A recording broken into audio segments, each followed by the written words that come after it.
So, is a downsized cross-country mountain bike tyre actually what you need for gravel racing? Or a Continental just filling a gap in their spec sheet and calling it innovation?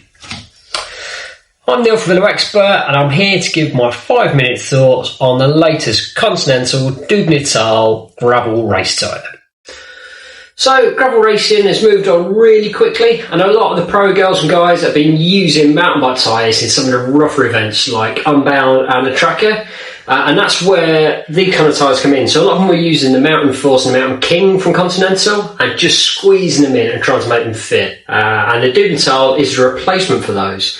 Now, unfortunately, the original Dubnital didn't come in a narrow enough size. It only came down to 55, which is great if you've got clearance like I have on this Argon here, but for most people that was a problem. So what they've done is they've essentially shrunk that range and made it much more accessible to more riders. So it now comes in a 45 or a 50. Now I have the 50 on here. So without further ado, let's get into it. Let's get riding and let's see how it performs. So here we are out on my local trails on the Dubnital, and the main takeaway is confidence. It's a really confidence-inspiring tyre. The fact that it's got that kind of, the fact that it's basically a mountain bike tyre means you've got a lot more grip and it's a lot less fragile and kind of fraught feeling than some of the kind of more road-based options.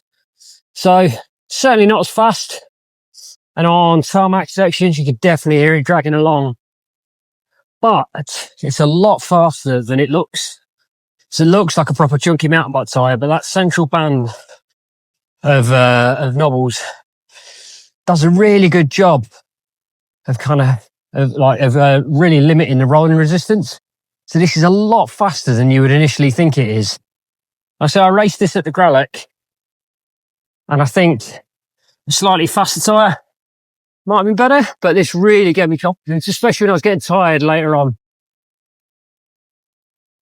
And it meant there's a lot of sections I didn't really have to think quite as hard about.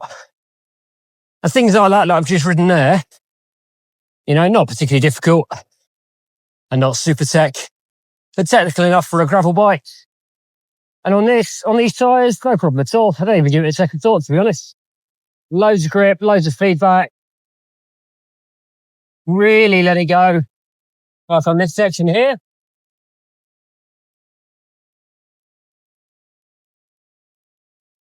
There's just tons of grip, but without that kind of claggy, draggy feeling you get on a proper mountain bike tyre.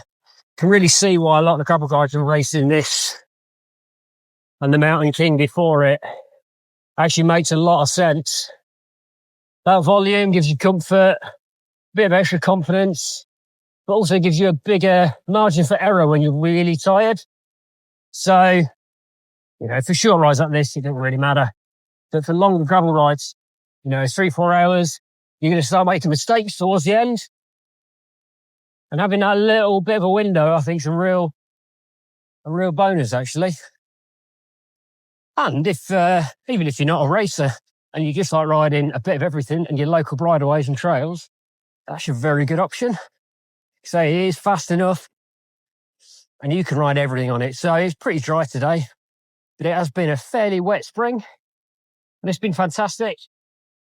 When it's been muddy, still plenty of grip. Not quite cyclocross mud tyre grip, but certainly enough. And when it's kind of intermittent like this, so there's some kind of wet bits, some dry bits, some horse poo, which I'm trying to avoid. It's, very, very good.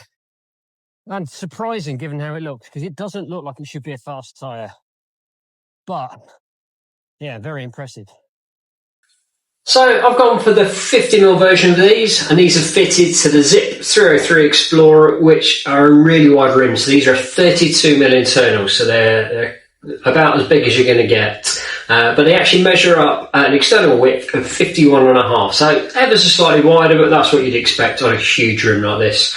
They come in slightly underweight as well, so they claim to be 580 grams, but actually these come in at 573, which is pretty good. And these are the race casing versions. So there are two versions available. There's a trail and a race. The difference being the trail has a bit more punch protection, but I rode this at the Gralek with reasonably low pressures, and I've ridden them on the kind of rocks and the local terrain around here, and they've been absolutely fine. So You know, they are slightly more fragile, but I've had zero problems with them and have been plenty good enough in the race casing that I have here. So, you know, as I was saying on the ride review, they roll much faster than they look, and it's mainly down to these tightly packed sensor knobs and on the central band here. So when you look at it as a tyre, it looks like they've got quite widely spaced knobs, and you think that it's going to be draggy, but actually they're really closely packed.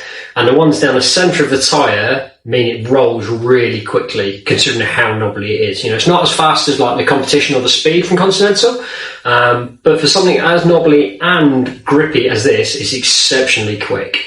And it gives you tons more confidence than some of the kind of standard gravel race tyres. You know, that XC background with this really shows through, and it gives you loads more grip and feedback on really technical terrain. So the Continental Dubnital is a tyre that's aimed squarely at riders who are really kind of pushing the limits of what they can ride on a gravel bike. So whether that's kind of more technical mountain bike style stuff, or like really fast, open, rocky gravel races like you get at Unbound and Tracker and that kind of thing, it covers both really well, and I think it's a really, really good tyre actually. It served me perfectly in the Growlick. You know, the terrain there is super rocky, pretty gnarly, and this was perfect. And one kind of benefit that I hadn't really taken into account is that, you know, as that race went on, I was getting more and more tired, but I wasn't making as many mistakes as I had done the previous year. And I think a lot of that was down to the confidence I got from this tyre. So even when you're not fully on it, it still hooks up in all of the corners, which kind of means it's one less thing to worry about in your riding, which on long distance stuff, I think is a real benefit.